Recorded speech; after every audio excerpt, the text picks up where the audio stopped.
முத்தமிழுக்கும் தலைவனாக இருக்கின்ற முருகப்பெருமானை வணங்கிக் கொண்டு இந்நிகழ்வுக்கு வருகை தந்திருக்கின்ற எனதருமை ஊர் பெருமக்களுக்கும் எந்தரப்பு வாதிகளுக்கும் எதிர்த்தரப்பு வாதிகளுக்கும் இங்கே நடுவ பணியேற்று நடத்தி கொண்டிருக்கின்ற நடுவர் அவர்களுக்கும் முதற்கண் எனது பணிவான வணக்கத்தினை கனிவன்புடன் சமர்ப்பித்துக் கொள்வதில் பெரும் மகிழ்ச்சி. வறியவர்க்கெல்லாம் கல்வியின் வாடை வரவிடவில்லை மதகுருக்களின் மேடை நறுக்க தொலைந்தது அந்த பீடை நாடெல்லாம் பாய்ந்தது கல்வி நீரோட என்று சொல்கின்ற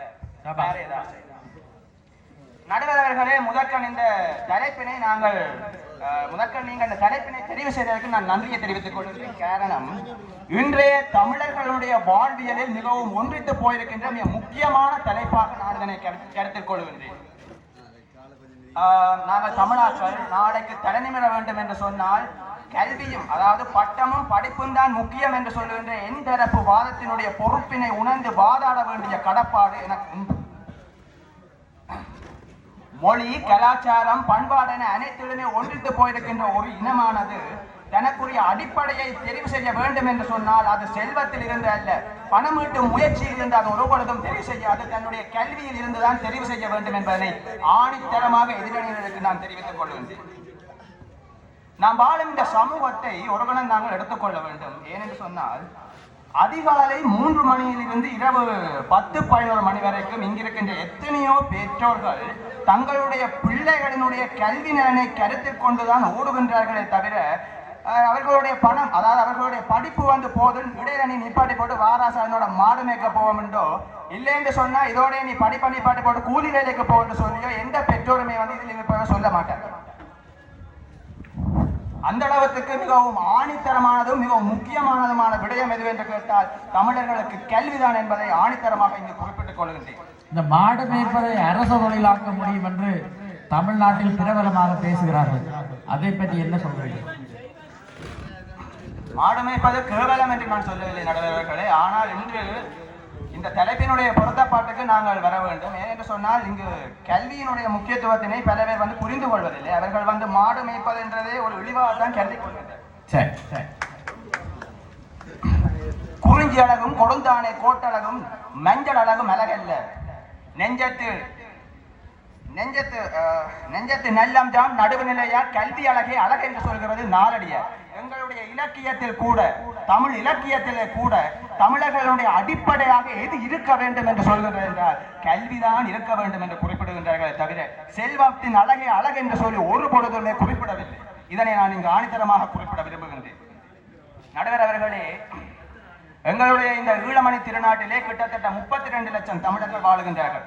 எங்களுடைய வடபிராந்தியத்தையும் கிழக்கு பிராந்தியத்தையும் ஒன்று சேர்த்துக் கொண்டால் 26 லட்சம் தமிழர்களும், ஏனைய மலையக பிரதேசத்தை எடுத்துக்கொண்டீர்கள் என்று சொன்னால் 6 லட்சம் தமிழர்களுமாக மொத்தம் 32 லட்சம் தமிழர்கள் இந்த ஈழமணி திருநாட்டில் வசிக்கின்றார்கள். இவர்களுடைய அடிப்படையாக இப்பொழுதும் இருப்பது எது என்று கேட்டால் கல்விதான் என்று நான் ஆணித்தரமாக கூற முடியும். காரணம், வடபுலத்தை நீங்கள் ஒருபுறம் எடுத்துக்கொண்டீர்களானால் வடபுலத்தில் இன்றும் கூட எதற்கு முக்கியத்துவம் கொடுக்கின்றார்கள் என்று சொன்னால் ஒரு மனிதன் தான் கேட்ட கல்விக்கு தான் முக்கியத்துவம் கொடுக்கின்றார்களே தவிர இவரிடம் இன்னரிடம் இவ்வளவு பணம் இருக்கின்றது என்று சொல்லி ஒருபொழுதும் பணத்துக்கு முன்னுரிமை கொடுப்பதில்லை. அதனால் தான் சொல்லுகின்றார்கள் வடக்கானது கல்வியினுடைய மணிமகுடம் என்று சொல்கின்றார்கள். அந்த அளவுக்கு படித்தவர்களை தன்னகத்தை கொண்டது இந்த வடக்கு மாகாணம். கிழக்கு மாகாணத்தை எடுத்துக்கொண்டிருக்கிறார் என்று சொன்னால் அவர்களிடம் பெருமளவு வளம் இருந்தாலும் ஆரம்பத்தில் அவர்கள் படிப்புக்கு பெரிதளவு முக்கியத்துவம் கொடுக்கவில்லை. ஆனால் இப்பொழுது ஆசிரியர் பணி, வங்கி பணி, நிர்வாக பணி என அனைத்து துறைகளிலுமே தங்களுடைய படிப்புக்கு பட்டமும் ஒரு அடிப்படை தேவை என்பதை அவர்கள் உணர்ந்திருக்கின்றனர். படிப்புக்கு அவர்கள் கொடுக்கின்ற முக்கியத்துவம் மிக அதிகமாகவே இருக்கின்றன. மலையகத்தினை எடுத்துக்கொண்டீர்களானால் மலையகத்தில் இருக்கின்ற ஒவ்வொரு தமிழர்களுக்குமே அதாவது அங்கு தேயிலை தோட்டத்தில் ஈடுபட்டுக் கொண்டிருக்கிற ஒவ்வொரு தமிழனுக்கும் அந்த கல்வியானது தலைமுறைக்குரிய ஒரு விடுதலையாக காணப்படுகின்றது. இப்படியாக இலங்கை வாழ்கின்ற மக்களிலே 32 லட்சம் தமிழர்களுக்கும் அவர்களுடைய அடிப்படை சொத்து எது என்று கேட்டால் பணமீட்டிக் கொள்ளும் முயற்சி அல்ல, படிப்பு மட்டுமே என்பதை நான் இங்கு கூறிக்கொள்கின்றேன். சாதியவாதத்தினால் ஒன்றித்து போயிருந்த, பிளவுபட்டு போயிருந்த இந்த தமிழ் சமூகத்தினை சாதியவாதமும் கடந்தும் ஒன்றிணைத்தது எது? இங்கிருக்கின்ற தமிழர்கள் தாம் கேட்ட கல்வியின் மூலமாகவே அதனை நிரூபித்துக் கொண்டார்கள். இன்னொரு விடயத்தினை நான் இங்கு கூறிக்கொள்ள வேண்டும். நேனா 30 பேரோட போராட்டத்தை பற்றி சொல்லியிருக்கேன் அல்லவா? அந்த விஷயத்துக்கே வருகிறேன். 30 வருடமாக நடந்த இந்த போராட்டம் எதற்காக நடந்தது? பணத்தினை ஈட்டிக் கொள்கின்ற முயற்சியை எதிர்த்தா நடந்தது இல்லை. தமிழர்கள் படித்து விட்டால் எங்கே அவர்களுடைய படிப்புக்கு பின்னால் நாங்கள் கைகட்டி வாய்மொத்தி நிற்க வேண்டும் என்கின்ற அந்த அவமானத்துக்காக பேரினவாதம் எங்கள் மீது திணித்து வைக்கப்பட்ட ஒரு விடயமாகவே அந்த விடயங்களை நாங்கள் பார்க்க வேண்டும். உதாரணமாக 1956ஆம் ஆண்டு எஸ்டோஜோடி பண்டாநாயகவுடைய காலகட்டத்திலே தனித்த சிங்கள மொழி சட்டத்தை அமல்படுத்துகிறார்கள். காரணம் என்ன? இங்கு படித்த ஒவ்வொரு தமிழனும் நாளைக்கு ஒரு அரசாங்க துறைக்கு போக வேண்டும் என்று சொன்னால் கட்டாயம் சிங்கள மொழி என்பது வேண்டும் என்று அவர்கள் கொண்டு வந்தார்கள். அந்த சிங்கள மொழி தேர்ச்சி இல்லை என்று சொன்னால் நாளைக்கு தமிழனுக்கு விடிவு இல்லை என்று ஆகிய ஒரு காலம் இருந்தது நடுவர்களே. அடுத்ததாக நான் கூறிக்கொள்ள விரும்புகின்ற முக்கியமான விடயம் 1970ஆம் ஆண்டு கல்வி தரப்படுத்தல் சட்டத்தையும் கொண்டு வந்தார்கள். இந்த சட்டம் தான் தமிழர்களுடைய கல்வியினை மிகவும் அழித்தொழித்த முக்கியமான சட்டமாக இருக்கின்றது. தவிர பணத்துக்காக ஒருபொழுதும் பயந்து தன்னுடைய இந்த நிலைமையினை மாற்றிக்கொள்ள எவர்களும் விரும்பிக் கொள்ளவில்லை. இந்த கல்வி தரப்படுத்தல் சட்டம் மூலமாக என்ன நடந்தது என்று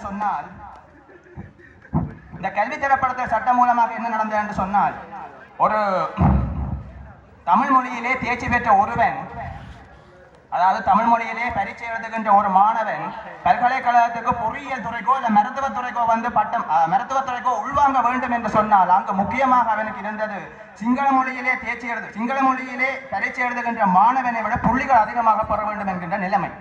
ஆக இப்படியாக தமிழர்களுடைய கல்விக்குத்தான் பயம் இருந்ததே தவிர தமிழர்கள் ஈட்டிக் கொள்ளுகின்ற பணமீட்டு முயற்சிக்கு ஒருபொழுதும் பயம் இருக்கவில்லை என்பதை ஆணித்தரமாக நான் இங்கு கூறுகின்றேன்.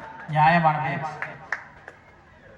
அடுத்த நடுவர்களே, இன்னொரு முக்கியமான விடயம், 1981ஆம் ஆண்டு 6ஆம் மாதம் 1ஆம் தேதி அதிகாலை நேரத்திலே எங்களுடைய யாழ்ப்பாணத்தினுடைய பொக்கிஷமாக இருந்த யாழ்ப்பாண நூலகத்தை எரித்தார்கள் நடுவர்களே. ஏன் எரித்தார்கள்? யாழ்ப்பாண நூலகத்தை இவர்கள் எரிக்க வேண்டியதற்கான காரணம் என்று இவர்கள் சிந்தித்தது உண்டா? ஏன் பணம் இருக்கின்றன்னு சொன்னா பண மூட்டை சம்பந்தமான வேறு ஏதோ விடயங்களை எல்லாம் எரித்திருக்கலாம். ஏன் புத்தகங்கள் அடுக்கி வைக்கப்பட்டிருந்த இந்த நூலகத்தை எரித்தார்கள்? அதே நாளில் யாழ்ப்பாணத்தின் பெரிய கடைகளையும் எரித்திருந்தார். அதை மேலதிகமாக சொல்கிறேன்.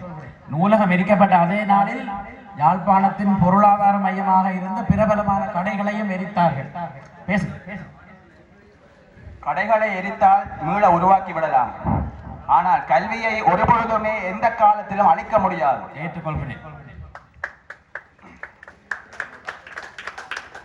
இன்னொரு முக்கியமான விடயத்தினை நான் இங்கு கூறிக்கொள்ள வேண்டும்.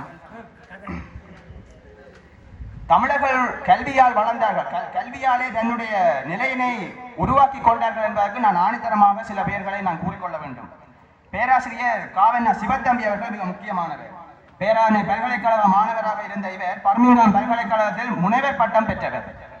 கிட்டத்தட்ட 2010ஆம் ஆண்டு தமிழ்நாட்டிலே கோவையில் நடைபெற்ற ஒரு உலக செம்மொழி மொழி ஆராய்ச்சி மாநாட்டிலே தமிழினுடைய பெருமையை இவர் தன்னுடைய கல்வி திறமை மூலமாக வெளிக்கொண்டு வந்திருந்தார். ஆக இங்கு வந்து பணம் அங்கு முக்கியத்துவம் பெறவில்லை, கல்வியினுடைய தேவைதான் முக்கியத்துவம் பெற்றிருந்தது. அடுத்து நாங்கள் முக்கியமாக கூற வேண்டிய விடயம் ஐயா கலாநிதி செங்கையாளி அவர்கள்.